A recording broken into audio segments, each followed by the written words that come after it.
तो यहाँ बातें आई थी कुछ पहले कि राजाशाही से ख़त्म करके पता नहीं लोकशाही ले आए वगैरह वगैरह। तो मुझे पूरी समझ नहीं है, मैंने इसको ऐसे बनाया है कि राजाशाही से हटा के लाई हमने नौकरशाही, और नौकरशाही से रिप्लेस करके आपने लानी है लोकशाही। राजाशाही के विशेष अधिकार फैसला होते थे मैदान जंग में कि या सिर दे दे या सिर ले ले, और जो सिर दे देता है, जो ले लेता है, उसको विशेष अधिकार के कानून वो बनाएगा, लागू वो करवाएगा, और कानून के लागू करते में कहीं गलती हो गई है निर्णय वो देगा। क्यों कि फैसला मैदान जंग में हुआ है तलवार की धार पर। ये राजाशाही। उसके बाद आ गई नौकरशाही, और अब जो 21वीं सदी डिमांड कर रही है, ये डिमांड कर रही है लोकशाही, जनता के पास पीपल एम्पावरमेंट। एक बात। अच्छा, ये व्यवस्था परिवर्तन की जरूरत क्यों पड़ी? पता है इस व्यवस्था ने को कहाँ ला के खड़ा कर दिया। व्यवस्था तो ग्लोबल है, उसमें इंडिया का जो तस्वीर बनती है वो 4-5 पॉइंट आपके सामने रख देता हूँ मैं, कि डेमोक्रेटिक वैल्यू और डेमोक्रेटिक स्ट्रक्चर में या डेमोक्रेटिक राइट्स में वो 3 रिपोर्टें हैं। एक तो बीडैम की रिपोर्ट है, वो कहती है कि ये इलेक्टेड ऑटोक्रेसी है। एक फ्रीडम हाउस की है, वो कहता है ये पार्शियल फ्रीडम है, और एक कहता है ये फ्लॉड डेमोक्रेसी है।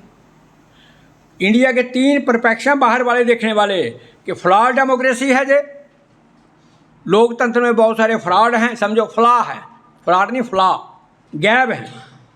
पार्शियल डेमोक्रेसी है कि कहीं डिक्टेटरशिप है और कहीं थोड़ा सा अपने आदमी, तो लोग राज हो गया, अब लोकतंत्र दे देंगे, दूसरा हो जाए तानाशाह लागू कर देंगे, पार्शियल। और एक आगे इलेक्टेड ऑटोक्रेट है कि राजा चुन दिया, जो मर्जी करे, स्याही करे सफ़ेदी करे, हमने चुन दिया पीएम को पूरी पावर दे दी हमने। 3 वैराइटीज़ हैं हमारे लोकतंत्र के, जो 70 साल 75 साल हो गया हमें चलते हुए। प्रेस फ्रीडम इंडेक्स में आपने देखा होगा, वो आता है ना, वो नीट का आता कौन सा रैंक आया बच्चे का भाई, तो जितना बड़ा नंबर होता है तो निचला होता है वो। ए जी 1 नंबर पर आ गया, 4 नंबर पर आ गया, ए 807 है तो मतलब 807 806 के बाद नंबर आएगा उसका लड़के, उसके बाद 807 का नंबर बारी आएगी। रैंक उल्टे हैं जहाँ पर। तो प्रेस फ्रीडम इंडेक्स में सबसे लोएस्ट रैंक जो 180 का है, सबसे घटिया जहाँ एक्सट्रीम तानाशाही प्रेस है, उसमें भारत का नंबर है 151वां। Mother of democracy press of freedom में 180 में से 151वां नंबर है मदर ऑफ डेमोक्रेसी का। अब खुद देख लो अपना चेहरा खुद, ये आईना बता रहा हमें। एनवायरनमेंट परफॉर्मेंस में, एनवायरनमेंट की सुरक्षा में सरकार की नीतियां कहाँ हैं, तो लोएस्ट जो सबसे घटिया वो 180 नंबर है, और हमारा नंबर है उसमें 176 176। पानी खराब, हवा खराब, खुराक जहरीली, इंसानी भाईचारा तार, क्या प्रॉब्लम है क्या नहीं है वो आप सब जानते हैं। परफॉर्मेंस ह्यूमन राइट्स में सबसे टॉप नंबर दिया उन्होंने 1 नंबर, फिर 0.9, फिर 0.3, फिर ऐसे 0.8 0.7। हिंदुस्तान का 0.5 से नीचे चल के 0.4 नंबर है मानवाधिकारों में। मतलब डेमोक्रेसी है हम, चलो 0.9 ही रख लो, एक नंबर पर नहीं आओ तो 0.9 रख लो, 0.8 हो जाएं, 0.7 हो जाएं, मगर 0.4 आधे से भी नीचे, मतलब कि 6% समझो आप, 60% तानाशाही है, मानवाधिकार कर्टेलमेंट, और 40% मानवाधिकार देने वाले हैं। एक है इक्वलिटी इंडेक्स के लोगों में समानता कितनी है, इसमें जो लोएस्ट नंबर है वो 148 है, और भारत का नंबर 131 है। और जब 1990 में जो अपनी अर्थव्यवस्था बदली, लिबरलाइजेशन आई, तो पहला खरबपति जो पैदा अरबपति हुआ था शायद 93 94 95 के आसपास, और आज 2026 में 229 खरबपति हैं इंडिया में, 229 खरबपति। और एक रिपोर्ट आई है इसकी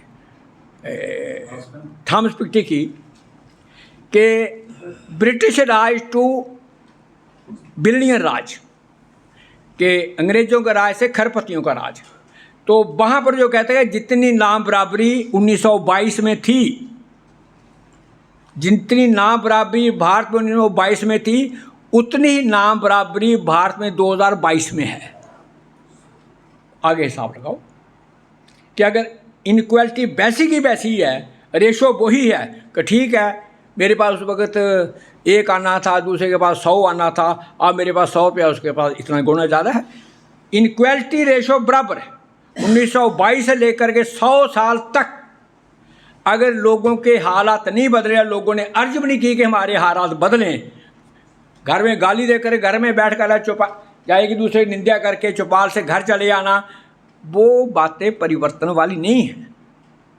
एक बात और ह्यूमन डेवलपमेंट इंडेक्स में सबसे लोएस्ट रैंक है 193 और हम 130 नंबर पर।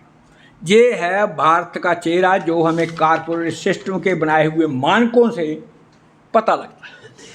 अब एक बात आई थी संविधान की, पता नहीं को क्या कहा था, किसने पास कराया जी, चलो उसके 1 साल की उनकी एक्सरसाइज की थी उन्होंने, और बाकायदा वो कमेटी बनी थी। वो वन इंडिविजुअल का नहीं है कि जैसे अम्बेडकर किसी को लिखा हो और वो आर के से पास करवाने जाए, मेरे पास प्राण का, नहीं नहीं नहीं नहीं नहीं, हाँ, ये परसेप्शन ही बोलते हैं।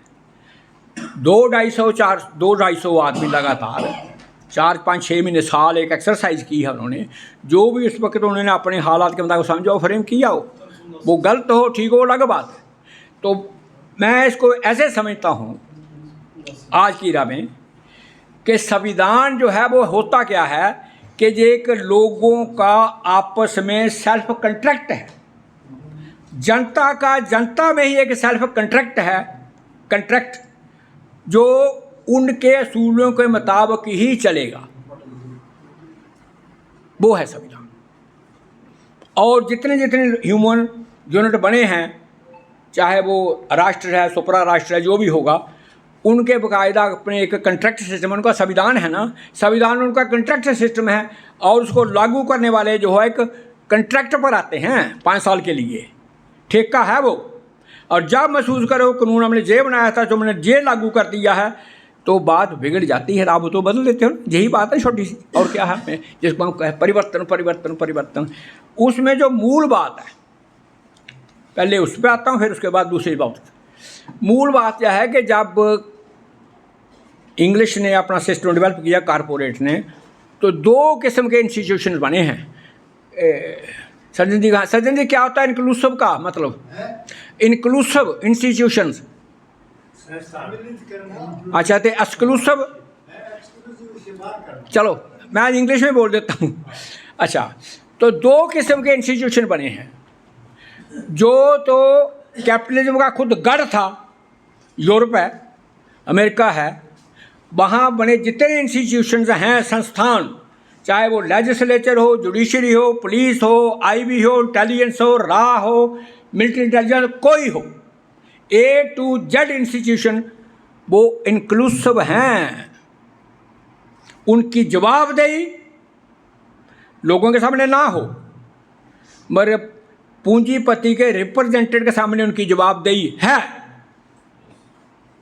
पुलिस वाले को कॉमन मैन टेलीफोन करते, पुलिस वाला घर आ जाता है, आपके घर से धुआं निकल जाए, पुलिस वाला फौरी सायरन बज जाता है, फायर ब्रिगेड पे धुआं क्यों निकल रहा है जी? दूध जल गया जी। इसका मतलब यह है कि वहाँ के इंक्लूसिव को इंस्टीट्यूशन जो बनाया गया है, वो इंक्लूसिव दृष्टि से बनाया गया, सेवा के भाव से बनाया गया। तभी हमारे बच्चे जब कनाडा में जाते हैं, अमेरिका में जाते हैं, आने को मन नहीं करता। क्यों नहीं मन करता? कि उनको वो डील करना पड़ता इंक्लूसिव इंस्टीट्यूशन से। जैसे 1-2 कंट्री की मशहूर बात भी है कि वहाँ जुडिशरी में 2 चेयर खाली रखी होती हैं, एक किसान के लिए, एक टीचर के लिए। क्यों कारपोरेट कैपिटलिस्ट ने इतना जाल उसने इन 2 इंस्टीट्यूशंस को बाकायदा रिगार्ड दिया है एग्रीकल्चर को? क्यों? कि वो उसको जिंदा रखता है और टीचर उसकी सेवा जो आगे होने वाली नई जनरेशन को सेवा का समझो टेक्नोक्रेट वगैरह वो पैदा करता है, मगर इनको वो मानता है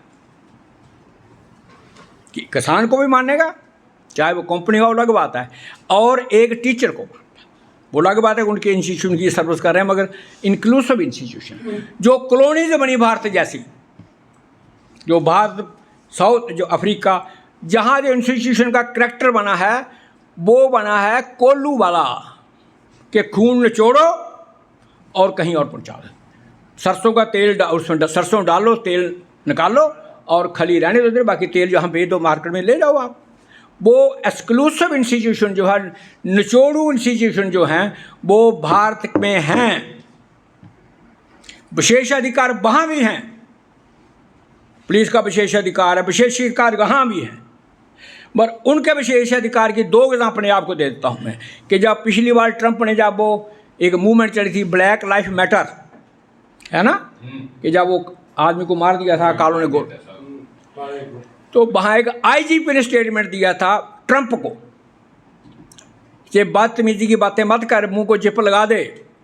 आईजीपी की जे जरूरत कि वो प्रेसिडेंट ऑफ अमेरिका को जे कहे कि तू चुप रहे और मुंह को जिप लगा दे, टेप लगा दे, मगर डिसमिस नहीं कर सकता उसको। मगर जहाँ पर कोई व्हाट्सएप करके देखे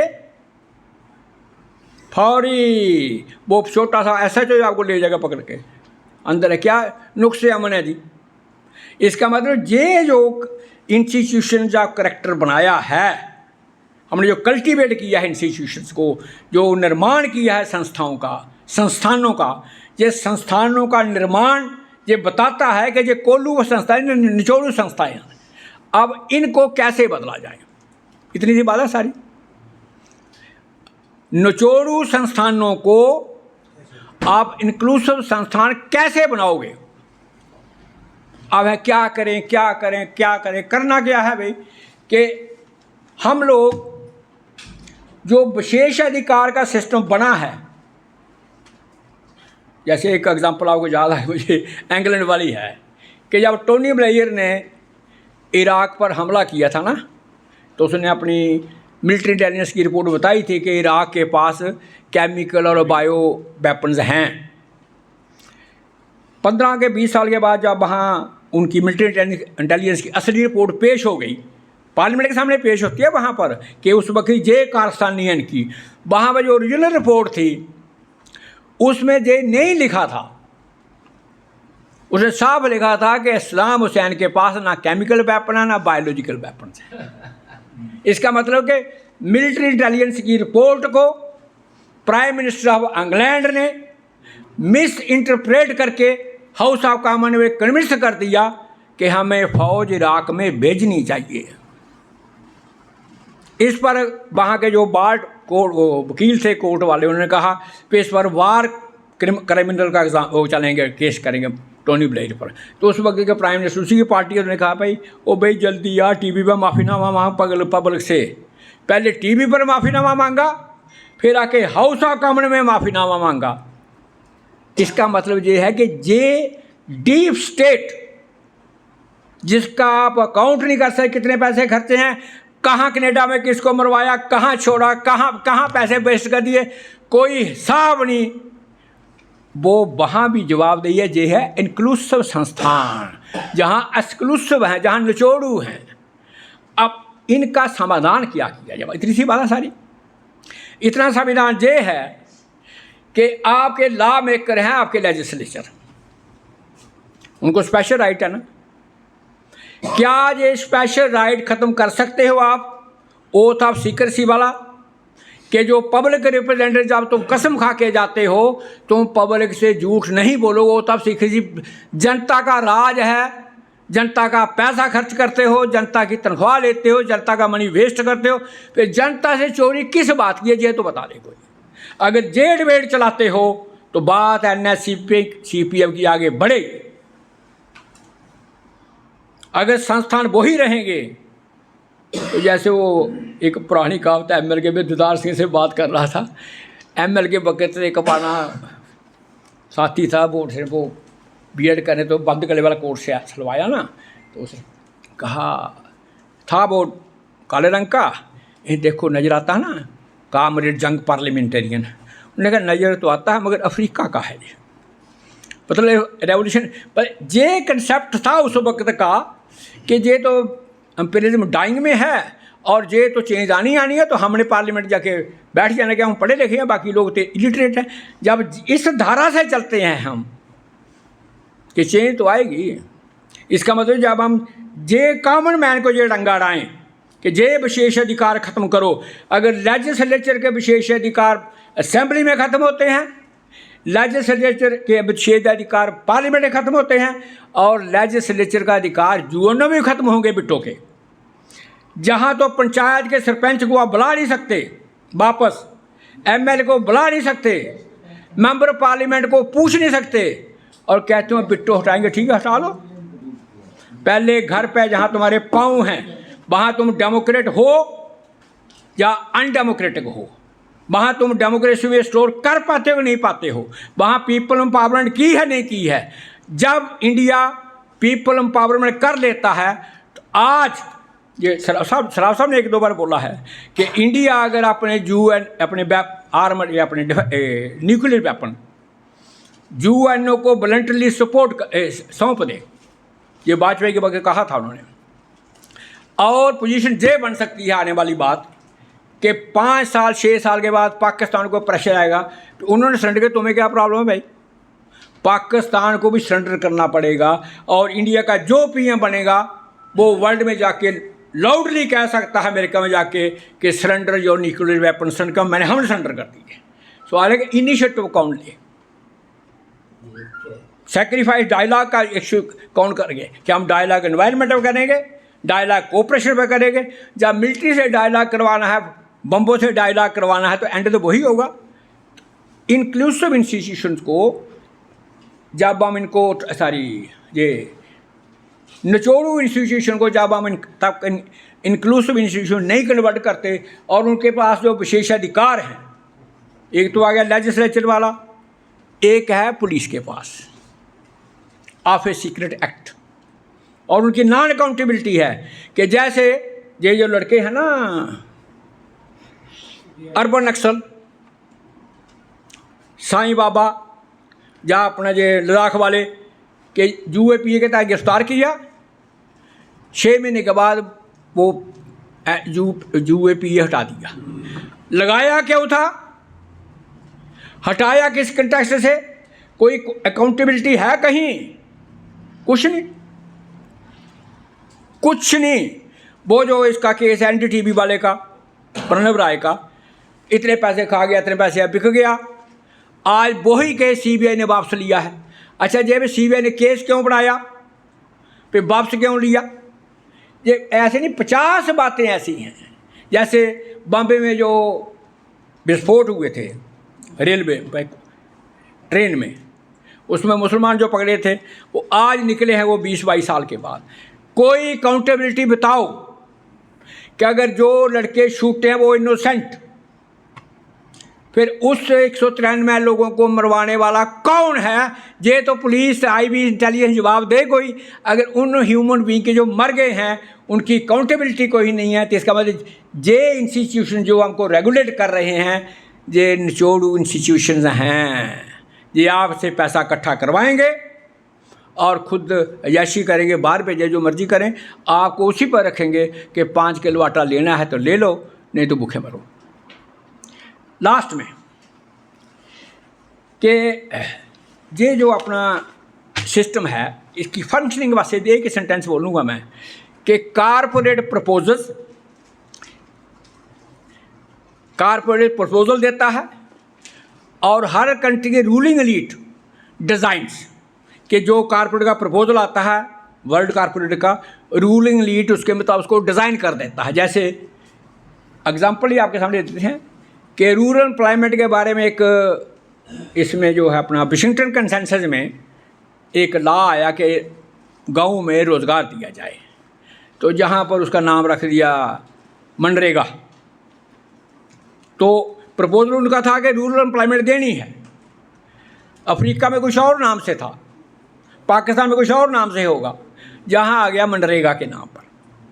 और अब जो नाम बताओ क्या है, जी राम जी है, वही रूरल एम्प्लॉयमेंट।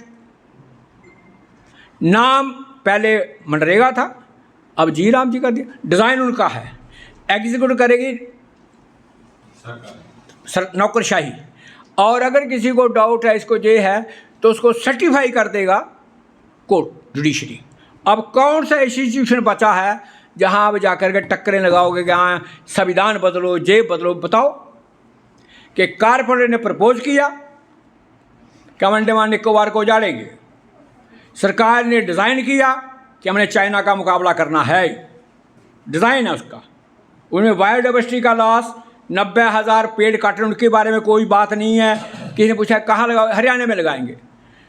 अंडमान निकोबार के जीव जंतु, अंडमान निकोबार की बृहस्पति, और कहाँ हरियाणा का टोपोग्राफी। ये बातें जब पब्लिक सुनती है, पब्लिक में सुनते हैं, और आम ब्यूरोक्रेसी पढ़े लिखे लोग हम भी चुप रहते हैं, ठीक है। तो इसका मतलब है corporate proposals, ruling elite designs, executive से लागू करती है, और उसमें जब कोर्ट में जाएगा, चाहे वो नेशनल ग्रीन ट्रिब्यूनल में जाएगा, वो उसको सर्टिफाई कर देगा, हाँ in the interest of nation Nicobar का उजड़ना ठीक है। अब कहाँ जाओगे आप? लेजिस्लेचर के पास जाओगे, नो, उन्होंने कानून बना दिया। एग्जीक्यूटिव के पास जाओगे, जिन्होंने लागू कर दिया। जुडिशरी के पास जाओगे, जिन्होंने सर्टिफाई कर दिया ठीक हो रहा है। All doors are closed. उस डोर की चाबी के लिए सिर्फ एक चाबी बची है, वो आपकी है पीपल एम्पावरमेंट की सोशियोलॉजी। और पीपल एम्पावरमेंट की सोशियोलॉजी के लिए ये कल जो बातें वो नहीं रिपीट करेंगे। इतने विस्तार जितना लोगों का माइंड सेट है, जो जो करना चाहता है, लिटरेचर में, किसानों में, मजदूरों में, ह्यूमन राइट्स पे, जो भी चाहिए, पानी पे, वो करें, ताकि आल मूवमेंट जो हम चले। और ये मूवमेंट जैसे बॉडी है, आँखें हैं, 5 वो सेंसरी आर्गन्स हैं, 5 वर्किंग आर्गन्स हैं, 8-6 सिस्टम हैं चल रही हुए, कुछ इंडोक्राइन ग्लैंड्स हैं, कुछ हार्मोन्स हैं, और कुछ एंजाइम्स हैं। ये 7-8 चीज़ों का कम्बिनेशन जो मैं बोल रहा हूँ आपके सामने। और बाहर से सपोर्ट है पवन गुरु की, और पानी पिता साथ ही है, तो खुराक भी मिलेगी। ये तीनों कम्बिनेशंस के एक एग्जिस्टेंस है। इन्हीं डायमेंशन को अगर हम रेगुलेट कर सकते हैं हम, तो तब जाकर बात चलेगी, नहीं तो भाई धन्यवाद। 10 मिनट के लिए चाय है।